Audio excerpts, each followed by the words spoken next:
আসসালামু আলাইকুম প্রিয় শিক্ষার্থীরা, সবাইকে স্বাগতম জানাচ্ছি টেকনিক ইজি এডুকেশনের পক্ষ থেকে। আমি হাবিবুল্লাহ। আজকের ক্লাসে আমরা আলোচনা করব আমাদের নবম দশম শ্রেণীর গণিত বইয়ের অষ্টম অধ্যায় বৃত্ত এর গুরুত্বপূর্ণ একটি সৃজনশীল, যেটি এসেছিল সিলেট বোর্ড 2025 সালে। তো আমরা এখানে দেখতে পাচ্ছি উদ্দীপক হিসাবে একটা চিত্র দেওয়া আছে এবং বলা আছে যে এল কেন্দ্র বিশিষ্ট বৃত্তে MNQP চতুর্ভুজটি অন্তর্লিখিত হয়েছে। একটা চতুর্ভুজ আছে MNQP, এটা অন্তর্লিখিত করা হয়েছে। এখন ক নাম্বার প্রশ্নে আসি, যেটা উদ্দীপকের সাথে রিলেটেড না। ক নাম্বার প্রশ্নে বলা হচ্ছে কোন বৃত্তের পরিধি 16 পাই মিটার হলে বৃত্তের ব্যাসার্ধ নির্ণয় করো। তো কোন বৃত্তের পরিধি যদি 16 পাই মিটার হয় তাহলে বৃত্তের ব্যাসার্ধ কত সেটা আমাদের নির্ণয় করতে হবে। তো এখন এটা খুব সহজ। দেখো, আমরা লিখবো যে দেওয়া আছে বৃত্তের পরিধি 16 পাই আর বৃত্তের ব্যাসার্ধকে আমরা আর ধরে নিলাম। আমাদের বৃত্তের ব্যাসার্ধই নির্ণয় করতে বলছে, সো বৃত্তের ব্যাসার্ধ আমরা নির্ণয় করব। তো এখন তুমি যদি খেয়াল করো, বৃত্তের পরিধি সূত্র আমরা জানি 2 পাই আর, যেখানে আরটা হচ্ছে বৃত্তের ব্যাসার্ধ। তার মানে বৃত্তের ব্যাসার্ধ কি আর হলে বৃত্তের পরিধি 2 পাই আর। তো প্রশ্নে কিন্তু পরিধির মান দেওয়া আছে, পরিধির মান কত দেওয়া আছে? 16 পাই। তার মানে এখন আমি বলতে পারি যে প্রশ্ন মতে 2 পাই আর ইকুয়াল টু 16 পাই। কেন? কারণ এটা হচ্ছে পরিধির সূত্র আর এটা হচ্ছে পরিধির মান। এই যে প্রশ্নে পরিধির মান বলা আছে 16 পাই, তো এই জন্য 2 পাই আর ইকুয়াল টু 16 পাই। এখন আমরা কাটাকাটি করব কিভাবে? প্রথমে আর কে রেখে দিব, এই 2 আমাদের বের করতে হবে আর কে। সো 2 পাইকে ওই পাশে পাঠিয়ে দিই। সো 2 পাই এখানে গুণ আকারে আছে, ওই পাশে গেলে ভাগ হয়ে যাবে। পাই পাই কাটা যায়, তাহলে উপরে 16 থাকে, নিচে 2 থাকে। 16কে 2 দিয়ে ভাগ করলে 8 হয়, তার মানে আর এর মান 8। আর কিন্তু বৃত্তের ব্যাসার্ধ, এই যে দেখো বৃত্তের ব্যাসার্ধ কিন্তু আর, তার মানে আর এর মান আমরা পেয়ে গেছি 8 মিটার। শেষ, এটাই আমাদের বৃত্তের ব্যাসার্ধ। ক নম্বর প্রশ্নটা সমাধান হয়ে গেল। এবার আসো খ নম্বর প্রশ্ন। এখানে বলা হচ্ছে mn ইকুয়াল টু যদি nq হয়, প্রমাণ করো যে mn ও nq জ্যায়দ্বয় কেন্দ্র হতে সমদূরবর্তী। অর্থাৎ mn আর nq সমান বলতে কি বোঝানো হচ্ছে? এই যে mn এই বাহুটা আর nq এই বাহুটা, এই দুটো হচ্ছে জ্যা, এই বৃত্তের জ্যা। mn একটা জ্যা, nq একটা জ্যা, এই দুইটা জ্যা যদি সমান হয়, এখন আমাদের বলা হচ্ছে যে প্রমাণ করো যে এই জ্যা দুইটা কেন্দ্র থেকে অর্থাৎ এল থেকে এই nq এর দূরত্ব যত, এল থেকে এই mn এর দূরত্ব তত। এটা হচ্ছে আমাদের প্রমাণ করতে বলতেছে। এই যে আবার পড়ো, mn আর nq সমান হলে প্রমাণ করো এই mn আর nq জ্যাদ্বয় কেন্দ্র থেকে সমদূরবর্তী। সমদূরবর্তী বলতে বোঝাচ্ছে সমান দূরে অবস্থিত। তো প্রথমে আমরা এই যে খ নাম্বার প্রশ্নে আমরা লিখলাম যে প্রথমে এই যে চিত্রটা দেখো, চিত্রটা হবে এরকম। এই যে mn আর nq আমরা এখানে অঙ্কন করলাম। তো এখানে প্রথমে লিখলাম যে মনে করি, আছে এটা সুন্দরভাবে দেখাই। এখানে যদি আমরা খেয়াল করি, এই যে দেখো চিত্রটা হবে এইরকম। তো প্রথমে আমরা এখানে লিখলাম যে মনে করি এল কেন্দ্র বিশিষ্ট বৃত্তে MNPQ অন্তর্লিখিত। ঠিক আছে, এই যে MNQP। তো আমাদের এখানে আসলে পিটা দরকার নাই, কারণ এটা প্রমাণ করতে গেলে পিটার প্রয়োজন পড়ে না। তো এখানে আমাদের প্রমাণ করতে আমাদের এটা বলতে হবে যে mn আর nq সমান। এটা কোত্থেকে পাইলাম? এটা কিন্তু প্রশ্নে বলা ছিল। তুমি যদি প্রশ্নটা দেখো, প্রশ্নের মধ্যে কিন্তু বলা ছিল mn আর pq সমান। এই যে খ নাম্বার প্রশ্নে mn আর nq হচ্ছে সমান। তো আমরা এটা এখানে লিখবো যে mn আর nq সমান। আমাদের প্রমাণ করতে হবে যে mn আর nq এই দুইটা যায়, এই যে mn আর nq এই দুইটা যায় কেন্দ্র যে এলটা আছে, এল এর থেকে দুইটা দূরত্ব সমান। এখন দেখো তো এল থেকে এটা দূরত্ব কত? lb। আর এল থেকে mn এর দূরত্ব কত? la বা al। তো যাই হোক, এখন অঙ্কন আমরা কি করব? এল থেকে mn ও nq এর উপর la ও lb লম্ব আঁকি। তো দূরত্ব বুঝাবো কিভাবে? এই যে nq এর দূরত্ব, কেন্দ্র হচ্ছে l, এই l থেকে nq এর দূরত্ব কিভাবে আমরা লিখব? এই l থেকে এটার উপর লম্ব আঁকতে হবে। লম্ব আঁকা মানে এখানে 90 ডিগ্রি কোণ উৎপন্ন হওয়া। যাই হোক, লম্ব আঁকতে হবে, তার মানে lb লম্ব আঁকলাম। এই bl বা lb যে লম্বটা আঁকলাম, এটাই হচ্ছে দূরত্ব, এই nq এর দূরত্ব। কার থেকে দূরত্ব? এই কেন্দ্র থেকে nq এর দূরত্ব হচ্ছে এই lb বা bl। আচ্ছা, আবার এই যে mm বা mn, এটার উপরে কেন্দ্র এল থেকে একটা লম্ব আঁকতে হবে। লম্ব আঁকলে এখানে কত ডিগ্রি কোণ উৎপন্ন হয়? 90 ডিগ্রি কোণ উৎপন্ন হয়। তার মানে এই যে এলটা আছে বা LA আছে, এটা কার দূরত্ব? এটা কেন্দ্র থেকে কার দূরত্ব? এই mn এর দূরত্ব। mn এর দূরত্ব হচ্ছে al। তার মানে আমাদের আসলে ফাইনালি প্রমাণ করতে হবে যে এই al আর bl এই দুইটা বাহু হচ্ছে সমান। কারণ এই দুইটা বাহু যদি সমান হয় তাহলে আমরা বলতে পারবো যে না, nq এর যে দূরত্বটা এবং mn এর যে দূরত্বটা, এই দুইটা দূরত্ব সমান। আমাদের এটাই প্রমাণ করতে বলছে যে জ্যা দুইটা যদি সমান হয় তাহলে এই জ্যা দুইটা কেন্দ্র থেকে এদের দূরত্ব দুইটাও সমান হবে। এটাই আমাদের প্রমাণ করতে বলছে। এই যে দেখো, প্রমাণ করতে হবে যে এই দুইটা জ্যা কেন্দ্র থেকে সমদূরবর্তী মানে সমান দূরে অবস্থিত। আচ্ছা, এখন অঙ্কনের ক্ষেত্রে এই যে এটা আমরা করব, তারপরে হচ্ছে আরেকটা কাজ আমাদের এখানে করতে হবে, সেটা হচ্ছে এই এল এর সাথে এন কে যোগ করে দিতে হবে। এল এর সাথে এন কে যোগ করে দিতে হবে। এখন মেন চিত্রের সাথে পার্থক্যটা কোথায়, মডিফাইটা কোথায় সেটা আমরা একটু দেখার চেষ্টা করি। তো মেন চিত্রের সাথে এখানে আমাদের পুরো চিত্রে যেমন হচ্ছে এখানে এমপি আর পি কিউ দাগ দেওয়া আছে, মিলানো আছে, এটা আমাদের মিলানোর কোনো দরকার নাই খ নাম্বারে, ঠিক আছে। আমাদের যতটুক লাগবে, যে দেখো এতটুক আর এতটুক, এই দুইটা রেখা রাখবে চিত্র থেকে, আর হচ্ছে বৃত্তটা লাগবে, ঠিক আছে। এই যে এই বৃত্তটা আমাদের প্রয়োজন পড়বে, ওকে, বৃত্তটা প্রয়োজন পড়বে, আর হচ্ছে এই দুইটা যে আমাদের প্রয়োজন পড়বে। এর পরবর্তীতে আমাদের যে কাজটা করতে হবে সেটা হচ্ছে এই এল থেকে এটার উপর লম্ব আঁকতে হবে, এল থেকে এটার উপর লম্ব আঁকতে হবে, শেষ। তার পরবর্তীতে সর্বশেষ এই এল এর সাথে এন কে যোগ করে দিতে হবে, এল আর এন যোগ করে দিতে হবে, তাহলে আমাদের চিত্রটা হয়ে যাবে। আচ্ছা, তো এখন আমাদের চিত্রটা তো হয়ে গেছে, চিত্রটা দেখলে যে চিত্র এটা। এখন আমরা আসি প্রমাণে, আমরা প্রমাণে চলে আসবো। তো প্রমাণে যদি আসি, আমরা এখানে দেখতে পাই যে N M R N Q এই দুটো হচ্ছে সমান। একটু ভালো করে খেয়াল করো, এই যে এম এন বাহুটা আর এই যে এন কিউ বাহুটা, এই দুইটা বাহু সমান, প্রশ্নে বলা ছিল, ঠিক আছে। এই যে এম এন আর এন কিউ বাহু দুইটা কি সমান। এখন এই দুইটা বাহু যদি সমান হয়, তাহলে আমি যদি বলি যে এই দুইটার সাথে এখন হাফ গুণ করে দিব, হ্যাঁ করতে পারি, দুইটা যেহেতু সমান, এখন আমি উভয় পক্ষে, এই বাম পক্ষ ডান পক্ষে উভয় পক্ষে হাফ গুণ করে দিব। তাহলে আমি এখন এই এন এম এর সাথে হাফ গুণ করে দিলাম, এন কিউ এর সাথেও হাফ গুণ করে দিলাম। এখন দেখো হাফ এন এম এটা মানে কি, দেখো তো এই যে এন এমটা আমরা অঙ্কন করলাম, এই যে এন এম রেখাটা, এই এন এম এর অর্ধেক আসলে কি বলতো, half N M. Half N M দিয়ে কি বোঝায়, এন এম এর অর্ধেক। তো এন এম বা এম এন এর অর্ধেকটা আসলে কে, এই যে এন এ, এটাকে কি আমি অর্ধেক বলতে পারি না? ইয়েস পারি। মনে রাখবা, কেন্দ্র থেকে কোন জ্যায়ের উপর যদি লম্ব আঁকি তাহলে সেই জ্যা সমান দুই ভাগে ভাগ হয়, অর্থাৎ এই A N R A M এই দুইটা বাহু কিন্তু সমান।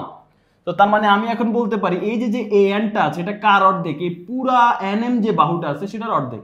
মনে করো পুরা এন এম বাহুর দৈর্ঘ্য হচ্ছে 8, তাহলে এই এ এন এর দৈর্ঘ্য কত হবে, 4। তাহলে আমি বলতে পারি যে না, এই এন এটা এই পুরা এন এম এর অর্ধেক।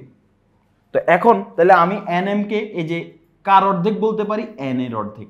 তার মানে এন এ বাহু যে কথা, এই যে এন এ বাহু যে কথা, এন এ এই বাহুটা যে কথা, এটাকে আমি বলতে পারি হাফ অফ এন এম, তাই না? একটু আবার আমি এটা আবার বুঝাই, দেখো এই এন এম এটা হচ্ছে এটার অর্ধেক মানে কি, হাফ এন এম মানে কি, এই যে দেখো হাফ এন এম মানে কি, হাফ এন এম মানে হচ্ছে এই যে এতটুক অথবা এতটুক, মানে অর্ধেক অংশ।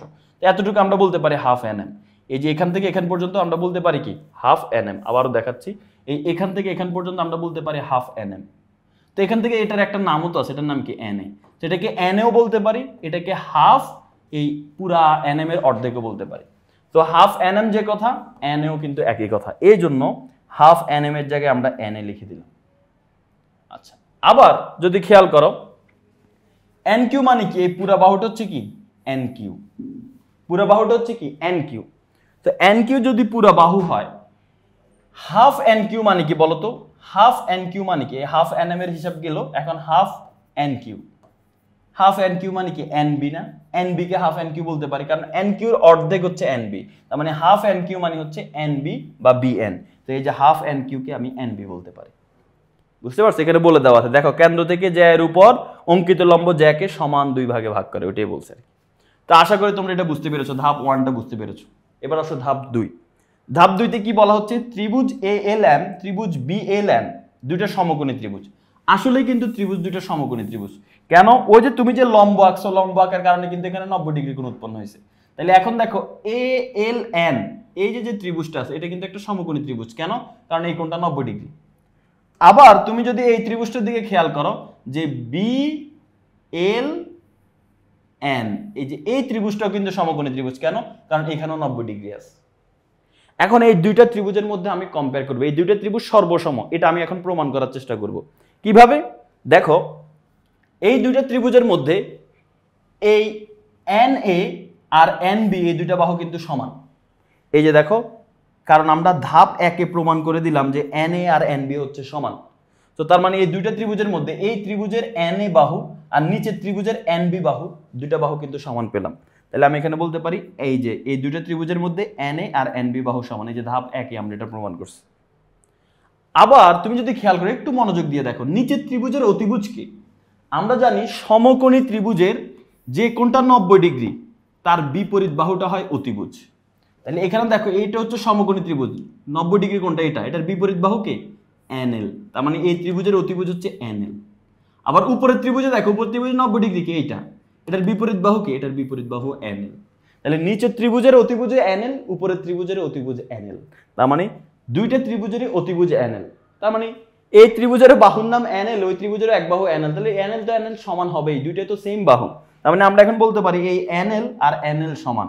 তবে এই NLটা এই ত্রিভুজের জন্য অতিভুজ, ওই ত্রিভুজের জন্য অতিভুজ।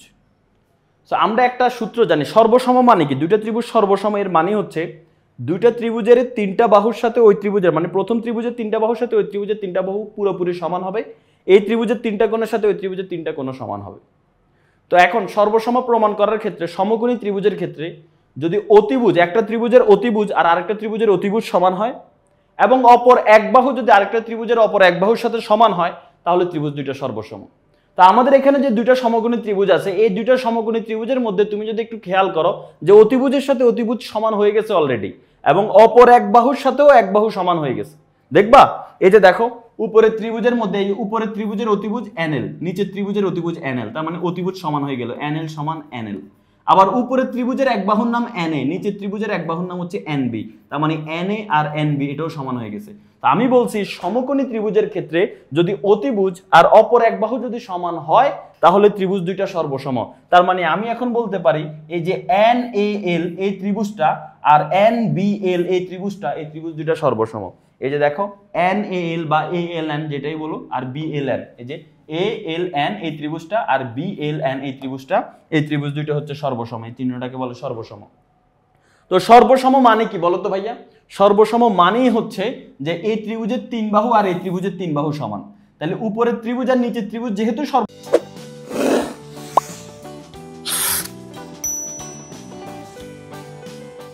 সর্বসম হয়ে গেছে, তাহলে উপরের ত্রিভুজের অলরেডি আমরা জানি এই বাহু অতিভুজের সাথে অতিভুজ সমান এবং NB এর সাথে এই NA সমান। তাহলে বাকি রইল কে? এই ত্রিভুজের বাকি রইল এই LB বাহু আর এই ত্রিভুজের বাকি রইল এই LA বাহু। তার মানে এরাও সমান হবে, কারণ যেহেতু ত্রিভুজ দুইটা সর্বসম, তার মানে সবগুলা বাহু সমান হবে। এটার অতিভুজের সাথে ওইটার অতিভুজ সমান, এটার এই NB এর সাথে এটার NA সমান, আর নিচের ত্রিভুজের এই LB এর সাথে উপরের ত্রিভুজের LA সমান হবে, যেহেতু সর্বসম। তাই আমরা বলতে পারি এই LA আর LB সমান। তো যদি এই LA বাহু আর LB বাহু সমান হয়, যদি LA আর LB এই দুইটা বাহু যদি সমান হয়, তাহলে আমরা তো এখন বলতেই পারি, এই মনে করে এই বাহু যদি 4 হয়, এই বাহুটার দৈর্ঘ্য তাহলে 4, কারণ LA আর LB সমান প্রমাণ করে দিছে। তাহলে এখন এই যে NQ এর দূরত্ব কত? এই কেন্দ্র থেকে NQ এর দূরত্ব কত? 4। কেন্দ্র থেকে এই যে এই NM, এই কেন্দ্র থেকে NM এর দূরত্ব কত? এটাও 4। তাহলে দুইটার দূরত্বই কিন্তু সমান। তাহলে এখন আমি বলতে পারি যে হ্যাঁ, আমাদের যে দুইটা আছে, এই যে দুইটা দূরত্ব সমান, কারণ LA আর LB সমান 4। আমি একটা এক্সাম্পল হিসেবে দেখাইলাম। তখন আমরা বলতে পারি যে হ্যাঁ, জ্যাদ্বয় বৃত্তটির কেন্দ্র থেকে সমান দূরে অবস্থিত, জ্যাদ্বয় বৃত্তের কেন্দ্র থেকে সমান দূরে অবস্থিত। তা আশা করি বুঝতে পেরেছো। খ নাম্বার প্রশ্নটা কিন্তু আমাদের সমাধান হয়ে গেল।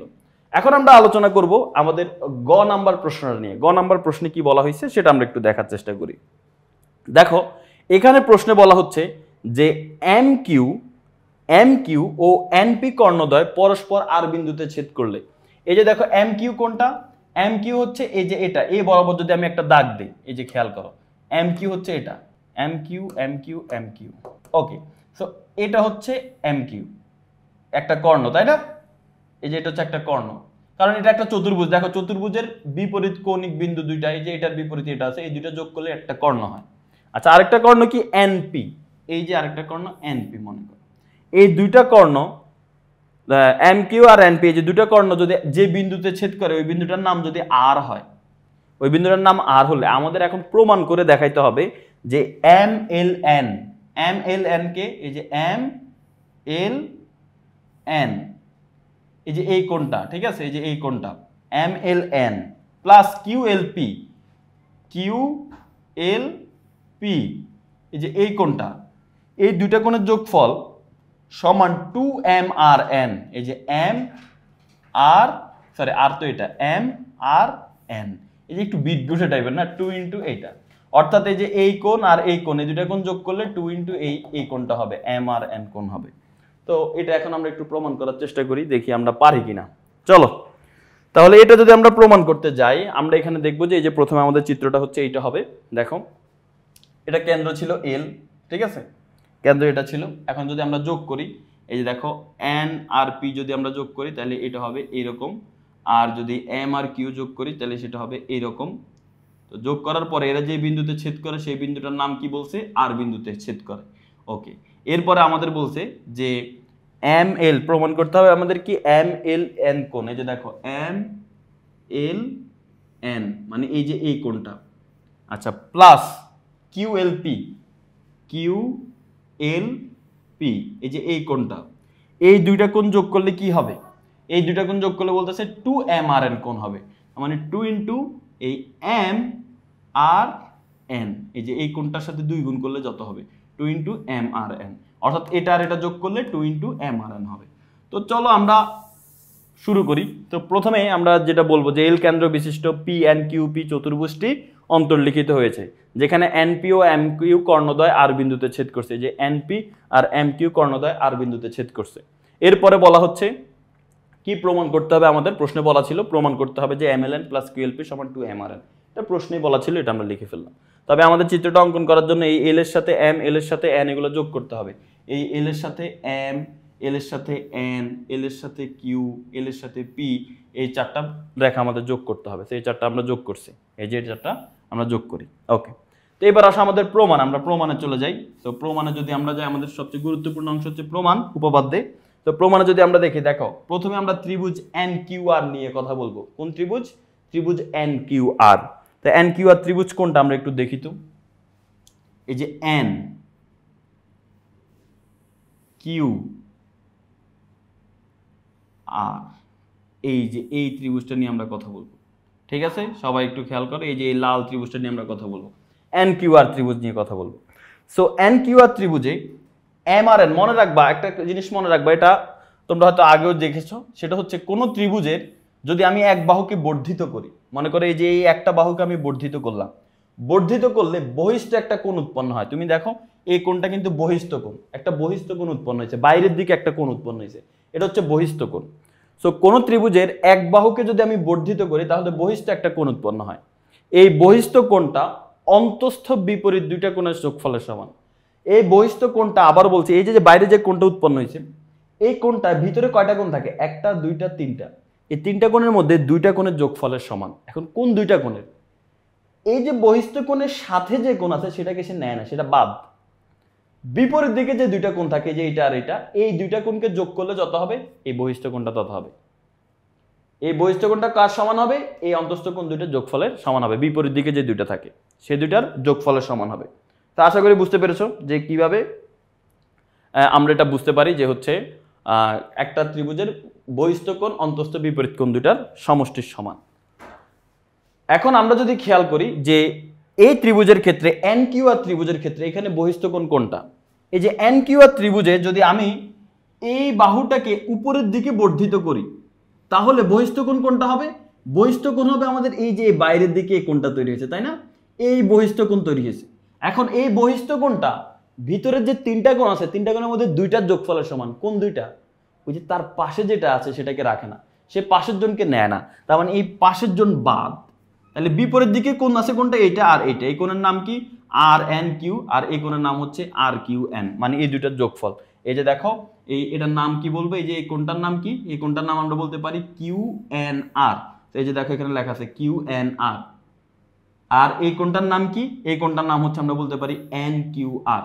এই যে এইটা, তার মানে এই দুইটার যোগফল। এই যে দেখো এই দুইটার যোগফল কার সমান? এই বহিষ্ঠ কোণ এই এম আর এন এর সমান। তো এটা হচ্ছে ধাপ 1, যে এই বহিষ্ঠ কোণ এম আর এন সমান, এই অন্তস্থ কোণ এই দুইটার যোগফলের সমান।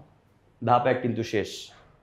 ইজি ছিল, শুধু এটা মনে রাখতে হবে, এটা এই কনসেপ্টটা মাথায় রাখতে হবে যে কোন ত্রিভুজের বহিষ্ঠ কোণ তার অন্তস্থ বিপরীত কোণ দ্বয়ের সমষ্টির সমান, যে এখানে বলে দিয়েছে অলরেডি।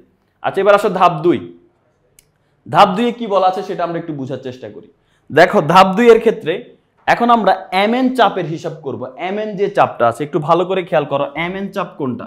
এই যে এটা হচ্ছে এম এন চাপ, ঠিক আছে? এটা এখন আমরা চলে যাব হচ্ছে আমাদের উপপাদ্য 20-এ, ওই যে একই চাপের উপর দণ্ডায়মান কেন্দ্রস্থ কোণ বৃত্তস্থ কোণের দ্বিগুণ হয়, ওইটা আর কি। তো এখন এই যে একটা চাপ, বৃত্তের পরিধির একটা অংশকে বলা হয় একটা চাপ, তার মানে এম এন একটা চাপ। এই চাপের উপর দণ্ডায়মান কেন্দ্রস্থ কোণ কোনটা? দেখো কেন্দ্র হচ্ছে এল, তাহলে এই চাপটা শুরু হয়েছে এন এ, শেষ হয়েছে এম এ। এখন এই শুরুর বিন্দু থেকে যদি আমি কেন্দ্রে যোগ করে দিই, এই চাপটা যেখানে শেষ হয়েছে সেখান থেকে যদি কেন্দ্র যোগ করে দেই তাহলে যে কোণটা উৎপন্ন হয় এই কোণটাকে বলে কেন্দ্রস্থ কোণ। তার মানে আমি এখানে কেন্দ্রস্থ কোণ বলতে পারি MLN, এই কোণটাকে আমি কেন্দ্রস্থ কোণ বলতে পারি। এই চাপের মধ্যে আছে কেন্দ্রস্থ কোণ কোনটা? এই MLN কোণ। এই যে দেখো কেন্দ্রস্থ কোণ MLN। আর বৃত্তস্থ কোণ কোনটা? বৃত্তস্থ কোণ হচ্ছে এই যে চাপটার শুরুর বিন্দু এখান থেকে বৃত্তে একটা লাইন টানো, আবার চাপটা যেখানে শেষ সেখান থেকে বৃত্তে একটা লাইন টানো, তাহলে যে কোণটা উৎপন্ন হয় যে এই কোণটাকে আমরা বলবো বৃত্তস্থ কোণ। বৃত্তস্থ কোণের নাম কি বলতে পারি আমরা? NQM। এটাকে তুমি MQN বলতে পারো, NQM বলতে পারো, সমস্যা নেই, কোণ কিন্তু এটা হতে হবে NQM। এই দেখো বৃত্তস্থ কোণ NQM। তো আমরা উপপাদ্য 20-এ যেটা পড়ছিলাম যে কোনো চাপের উপর যদি একটা কেন্দ্রস্থ কোণ আর বৃত্তস্থ কোণ থাকে তাহলে এই বৃত্তস্থ কোণটা এটার অর্ধেক হয় আর এটা ডাবল হয়, অর্থাৎ এটার মান যদি 40 ডিগ্রি হয় এটার মান হবে 80 ডিগ্রি। এটা 40 হলে এটা কত ডিগ্রি হবে? এটা 80 ডিগ্রি হবে। এখন যদি দুইটাকে আমি সমান করতে যাই কি করব? এটা যদি 40 হয়, এটা যদি 80 হয়, তাহলে কি করব আমি? এই অবশ্যই 40 ডিগ্রি কোণ যেটা এটার সাথে 2 গুণ করতে হবে। তো তার মানে এই যে MLN এই কোণকে যদি আমি MQN বা NQM এই কোণের সমান করতে চাই তাহলে এই কোণের সাথে 2 গুণ করতে হবে, এই NQM এর সাথে 2 গুণ করতে হবে। এই যে দেখো NQM এর সাথে 2 গুণ করব কার সমান করতে হলে? এই যে MLN কোণের সমান করতে হলে। এই যে দেখো এই কোণটা সমান করতে হলে এই নিচের এই কোণটার সাথে 2 গুণ করতে হবে। আর সাইডে উপপাদ্য 20 লিখে দিবা, 20-এর নামটা আর কি। ওকে, তাইলে এটা গেল। এখন পরের লাইনে আমি MLN এর জায়গায় MLN ই লিখলাম, 2 এর জায়গায় 2 ই লিখলাম, কিন্তু NQM এর জায়গায় আমি NQR লিখলাম। কেন? তুমি দেখো তো NQM আসলে কে? আমরা একটু যদি দেখি NQM টা কে। এই দেখো NQM। আচ্ছা, NQM বললে কোন কোনটাকে বোঝায়? এই কোনটাকে বোঝায়। এখন যদি আমি NQR বলি তাহলে কোন কোনকে বোঝায়? দেখো তো NQR, এই যে এখান পর্যন্ত আসবে, বাট কোন কিন্তু ওইটাই রইল, কোন কিন্তু চেঞ্জ হয় নাই। NQM বললেও এই কোনই হয়, NQR বললেও এই কোণ হয়। তার মানে আমরা NQM কে NQR বলতে পারি। এখন প্রশ্ন আসতে পারে কেন NQR বলছি, সেটা একটু পরে আমরা বুঝতে পারবো। আচ্ছা, NQR আমরা এখানে লিখে ফেললাম NQM এর জায়গায়, এটাকে আমরা 1 নং সমীকরণ দিব। এখন আসো অনুরূপভাবে একইভাবে QLP, একটু ভালো করে খেয়াল করো QLP কে এই যে দেখো আমাদের এখানে এই যে QLP, এই যে এই কোণটা সমান হচ্ছে 2QNR। এই যে দেখো 2QNR। এখন তোমার প্রশ্ন হতে পারে ভাই এটা কিভাবে হয়েছে, সেটা আমি একটু বুঝাই দিচ্ছি। দেখো এখন আমরা যে চাপের কথা, এই যে এই আমরা ধাপ 3 এর মধ্যে যে চাপের কথা চিন্তা করব সেটা হচ্ছে QP চাপের কথা। সো QP চাপের মধ্যে একটু ভালো করে দেখো তো কেন্দ্রস্থ কোণ কোনটা? QLP, এটা হচ্ছে কেন্দ্রস্থ কোণ। আর বৃত্তস্থ কোণ কোনটা? এই যে QNP, এটা হচ্ছে বৃত্তস্থ কোণ। তো আমরা জানি যে কেন্দ্রস্থ কোণ এটা বেশি বড় হয়, এটা 2 গুণ হয়, আর এটা হচ্ছে অর্ধেক হয়, অর্থাৎ এটা যদি 40 এটা 80 হয়, এটা যদি 50 হয় এটা 100 হয়। তাহলে এখন দুটাকে সমান করতে হলে কার সাথে 2 গুণ দিব? এই যে এই কোণটার সাথে কি 2 গুণ দেওয়া লাগবে, এটার সাথে 2 গুণ দিতে হবে, তাহলে এটা সমান হবে। অর্থাৎ QLP, এই যে দেখো QLP এটা যদি সমান করতে চাই এই যে QNP এর সমান করতে চাই, এই যে QNP এর সমান করতে চাই তাহলে QNP এর সাথে 2 গুণ দিতে হবে। ওকে, এখন QLP এর জায়গায় আমি QLP লিখতে পারি আর 2 এর জায়গায় 2 লিখতে পারি। QNP মানে কোন কোণ? ভালো করে দেখো, QNP মানে এই কোণ। এখন আমি যদি বলি QNR, তাও কিন্তু একই কোণ। দেখো QNP এটা যে কোণ, QNR একই কোণ। তার মানে আমি QNP কে আমি লিখতে পারি QNR। এখানে সেটাই লেখা হয়েছে যে দেখো QLP সমান 2QNR, এই যে QLP সমান 2QNR এটা লেখা যায়। বুঝতে পারছো? তো অনুরূপভাবে কেন? কারণ উপরে অলরেডি একটা চাপের হিসাব দিয়ে আমরা বলছিলাম, এই জন্য আর দ্বিতীয় ক্ষেত্রে এখানে আর এত বর্ণনা দিয়ে লেখে নাই। তো তুমি যেন বুঝতে পারো এই জন্য আমি ব্যাখ্যাটা দিয়ে দিলাম, চাপটার নামও বলে দিলাম, চাপটা হচ্ছে কিউপি চাপ। ওকে, তাহলে এটাকে আমরা 2 নং সমীকরণ দিব। ঠিক আছে, অনুরূপভাবে লিখে এই সমীকরণটাকে আমরা 2 নং সমীকরণ দিব। এখন আসো সর্বশেষ স্টেপ যেটা 1 নং আর 2 নং সমীকরণ যোগ করে দিব। তো যোগ করার নিয়ম হচ্ছে বাম পক্ষের সাথে বাম পক্ষ যোগ করতে হয়, ডান পক্ষের সাথে ডান পক্ষ যোগ করতে হয়। তাহলে বাম পক্ষকে 1 নং এর বাম পক্ষ হচ্ছে MLN, এই যে MLN। 2 নং এর বাম পক্ষ হচ্ছে QLP, এই যে QLP। MNR আর QLP যোগ করে দিলাম। এবার 1 নং এর ডান পক্ষ 2QNR, এই যে 2QNR। আর 2 নং এর ডান পক্ষ এটা হচ্ছে 2NQR, এই যে 2NQR। আর 2 নং এর ডান পক্ষ হচ্ছে 2QNR, এই যে 2QNR। এখন এই দুই জায়গায় 2 আছে, একটা 2 কমন নিয়ে নিলাম, হয়ে গেল। এখন 2 এর জায়গায় 2 আছে। এখন NQR আর QNR কে একটু ভালো করে খেয়াল করো। এই যে এন কিউ আর কোন কোনটা ভালো করে খেয়াল করো, এন কিউ আর মানে এই কোনটা, আবার কিউ এন আর এই যে দেখো কিউ এন আর মানে এই কোনটা, তাই না? এই দুইটা কোণ।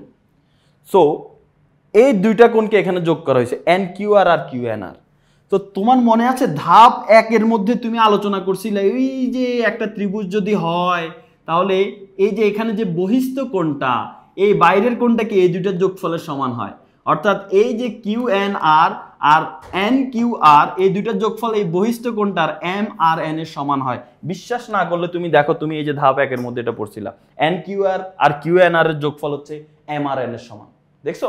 এটা কিন্তু তুমি লিখছিলা। তো এখন আমরা এখানে এই এন কিউ আর আর কিউ এন আর এই দুইটার যোগফলকে আমি লিখবো M R N. So 2 into M R N হয়ে গেছে। তো এখন এই জন্য আমি তোমাকে বলি ওই যে ধাপ 1 এখানে কিউ এন এম এর জায়গায় কিউ এন আর পর্যন্ত কেন লিখছি, এই যে এই আমরা হচ্ছে এখানে দেখো ভালো করে খেয়াল করো, আমাদের একটা কোণ ছিল এন কিউ এম বাট আমরা এন কিউ আর পর্যন্ত লিখছিলাম, আর আরেকটা কোণ ছিল আমাদের এই কিউ এন পি বাট আমরা কিউ এন আর পর্যন্ত লিখছিলাম। কেন? ওই যে আর পর্যন্ত থাকলে আমাদের ধাপ 1 এর মধ্যে ওই হিসাবটা মিলে, এই জন্য আর কি। যাই হোক আমাদের এটাই প্রমাণ করার দরকার ছিল যে এই দুইটা কোণের যোগফল হচ্ছে 2mrn। আমাদের কিন্তু এই যে দুইটা কোণের যোগফল 2mrn প্রমাণ হয়ে গেছে। তো প্রমাণিত এটা আমাদের কিন্তু হয়ে গেল। তো আশা করি তোমরা সবাই এটা বুঝতে পেরেছো কিভাবে এই প্রশ্নটা সমাধান করতে হয়। খুবই সহজ বলবো না, মোটামুটি মানের একটা প্রশ্ন ছিল।